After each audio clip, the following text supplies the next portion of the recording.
Sometimes we just need a lighter romance.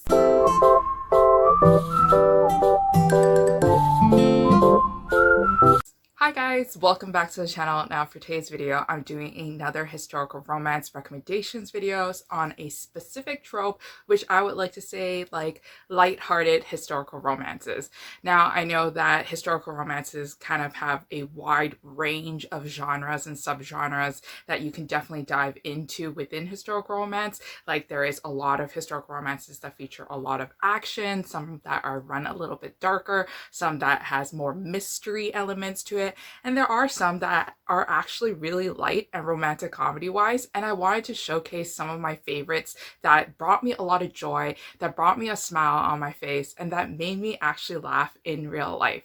So I thought that this video would be a fun little video to kind of collect all the books that I have read that actually made me laugh, and hopefully there are some recommendations for you to add to your TBR in the upcoming month or in the upcoming week. Also, I just wanted to point out that I am wearing one of the sweatshirts that I did design. I have a Redbubble shop that I did open last year, but I never really publicly talked much about it here on BookTube, but I did talk about it on my Instagram. So if you guys haven't checked it out, I'm gonna put a link to my Redbubble shop down below. I have a couple of designs available. This one is just my Bridgerton design that I made when Bridgerton came out. It's a very comfortable sweatshirt, and I did end up buying a lot of the pieces that I did design, mostly because I wanted to see the quality that I would get from Redbubble. And so far, I'm really impressed with the quality. The t-shirts that I made and that I bought myself, they were very soft, and this sweatshirt is like on a thinner side, but is a light thin that you can use during the fall or in the springtime. And then this is also really soft, so it's not itchy at all. So if you guys want to check out my store, definitely check it out in the link below. So the first book that I want to talk about is actually the book that inspired me to actually go forth and collect all the romantic comedies that I did read and also start this video. So the book is How to Capture a Countess by Karen Hawkins. And actually Karen Hawkins is a new to me author. I have purchased a lot of her books, and I do have a lot of her books on my shelf, but I never motivated myself to actually read her books until the historical romance readathon that I am hosting, or that I did host with my friends here on BookTube, and I finally read it. So How to Capture a Countess is actually about this kind of unrequited love story. Our heroine and our hero met when they were fairly young, like they were in their teenage years, and then our heroine actually had this huge crush on our hero, and our hero is this handsome man that everyone wants to be with and everyone wants to marry. And then afterwards, our heroine is fed up that the hero is not giving her enough attention, so they kind of like sneak away, and they're standing in front of a water fountain, and then that's where she plants a kiss on him, and he is so taken aback by it that like they don't understand like the attraction that they have for each other, and she gets scared, so she pushes him into the water fountain, and then a whole scene occurs, and basically he's humiliated, and then everyone keeps reminding him of that horrible incident in his teenage years. So he doesn't know who this mysterious lady is, but he knows that he still wants revenge. And then when his great aunt's like party comes along, he realizes that his great aunt has actually invited the girl that humiliated him. So then now he wants to get revenge on her by actually trying to seduce her and try to make a fool of her through like these like little incidents here and there. And then she is obviously knowing that he's trying to seduce her, but also knowing that he is trying to trick her and to make her look like a fool in front of all the house guests at the house party. So then it's like this hilarious tale where they're kind of like one-upping each other in terms of humiliation, but it's light humiliation. And there's a lot of witty banter that goes about, and there's a lot of wacky, crazy characters, and there's a lot of scenes that definitely made me laugh. I absolutely fell in love with Karen Hawkins' writing after this book, and I am pursuing more of her books, and I'm going to read a ton more in the months to come. It's going to take me quite a bit of time, mostly because her books have not been made into audiobooks, and I'm more of an audio listener, and I'm faster at listening to audios versus reading them physically. But you guys will see some reviews very soon. So the next book that I did want to talk about is actually this one from Rodale. This one's called The Wicked Wallflower, and it's quickly one of my favorites. It's basically about a female heroine who is a wallflower, and she keeps getting snubbed by society because they think that she's kind of like a loser for not having like a line of suitors waiting for her by her door. So she actually makes up a lie and says that she's actually engaged to one of the dukes in the town. And then everybody's kind of like shocked because this duke is handsome and he's noble status and everybody wants to be with him. So she thinks that she's just going to pretend and the duke wouldn't know about this rumor, but then this rumor actually spreads to the duke, and then the duke seizes this opportunity and actually convinces her to fake date him so that he can go to one of his like great aunt or grandma's like garden parties, where they play a series of games like the Olympics, but not really like the Olympics, just like a series of like fun little games, so that whoever wins can win the grandma's inheritance. And it's like this really fun story involving a cast of characters who are running about solving mysteries, playing games, and then meanwhile our two characters who are fake dating and are pretending that they don't actually like each other, but then they obviously do. Now, the next book that I want to talk about is actually one of my favorite historical romances out there. It's from Tessa Dare. This one's called Do You Want to Start a Scandal? And just like a quick shout out is that I do have a new booktube banner on my booktube channel. So if you guys have a chance, go click onto my booktube channel and then look at that glorious banner that I got from an artist. So I requested a commission to be done, and then the artist on Instagram called Bookshelf Gremlin actually made me this beautiful banner. It's a recreation of the cover Do You Want to Start a Scandal? And then she redrew me in there, and then she also redrew the hero to be a person of color hero. And it's like, it's my favorite thing ever. It's the best thing that I've purchased, and definitely go check out her artwork and also her Instagram channel. I'll link it down below too as well. So getting back to what the book is actually about. So Do You Want to Start a Scandal is what actually happens when two people are caught at the wrong place at the wrong time. So what happens is that our female heroine kind of goes, investigates in this library, and then afterwards she gets caught up with our hero, and then she hears other people kind of coming into the library, and since they didn't have a chaperone, they kind of hide.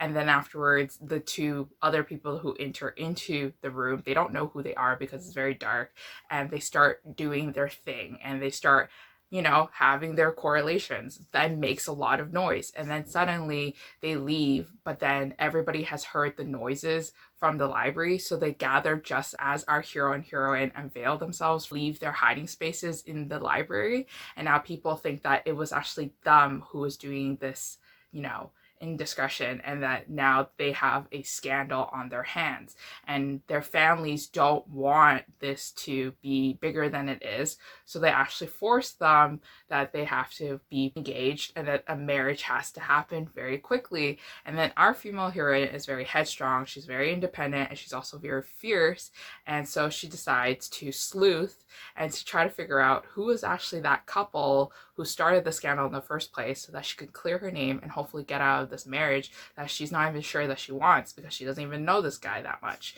And then meanwhile, our hero is trying to protect her because she's kind of getting herself into many sticky situations, and that could further ruin her reputation.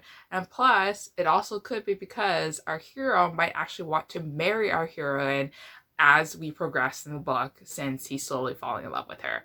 This one was freaking hilarious. I listened to the audiobook. I died laughing. There's so many scenes in it that just kept making me laugh, and I can't recommend it enough. So the next novel that I want to recommend is Once More My Darling Rogue by Lorraine Heath, and this one I've been talking about since last year, since I read it, but this one is so fun. It's so great. I love it so much. It's basically about our heroine who comes from upper class society. She was born wealthy. She was born elite. She was born with, like, you know, a silver spoon or a golden spoon in her mouth. And then what happens is that she meets our hero, and although she likes our hero and thinks that he's attractive, she can't help but kind of like snubbing him because he's from a murkier background and he's not from like the same lineage as she is. And then our hero is like appalled by her behavior and thinks that she's a snob. But then what happens is that she goes into an accident where she falls into a river, and then she comes out unconscious and she loses her memories, and it's like an amnesia trope. And then our hero takes her in, and then our hero can't help but kind of like trick her into believing that she is actually not a lady and that she is actually a maid. So he enjoys forcing her to do chores around the house and him kind of like getting back his revenge and payback. But obviously he cares for her and he falls in love with her more and more as time goes on and the more time they spend together in the house. And then there's also like a mystery involved, trying to figure out like who actually caused that accident. And it's really fun. It's really entertaining. I really liked it. And I can't recommend Lorraine Heath enough because I find that the banter between her characters are always just so cute. Now the next book that I want to recommend is actually The Sum of All Kisses by Julia Quinn, and now this one is one of my favorites. I read it last year at the end and it was so good. It was so good.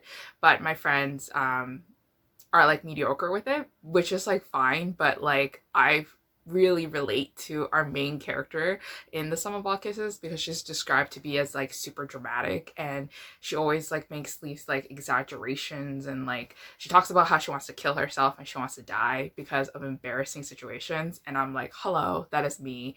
But anyways, so our main female heroine is part of this family and she's like the cousin to like this main family, which is the Smythe-Smith family, and she always felt that her life was turned upside down because of our hero, and so she automatically hates our hero. And what happens is that her family is actually getting married and there's weddings involved. Then to make amends with the family and the hero, the family actually invites the hero to the wedding, so they are forced to be together at the wedding and attend the same wedding and be wedding guests. They stick them together all the time because they say that like maybe they can like be friends with each other and then kind of like mend the relationship that they have, but it's like a strict enemies to lovers romance. And it's so funny because like the witty banter between our two characters was just so fun, especially because our hero is very dark and very dry sense of humor, you know, and he's like a scarred and damaged hero as well, so he has his own grievances and he has his own problems that he needs to work out. But our heroine is kind of like understanding and listens to him,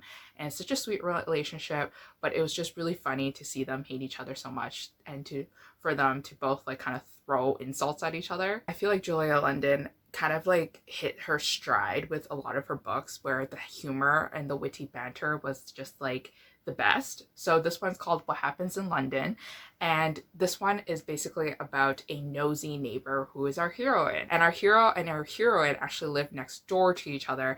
And what happens is that like our heroine can look directly into our hero's library where he actually sits and he works on like important documents because he is actually working for the war office. He's kind of like a spy, kind of like a soldier, like he had his like foray in there, so he knows like combat and he's really smart and he's very intelligent with languages and things like that. But obviously he likes to be very private and he doesn't tell our heroine everything, mostly because he doesn't need to.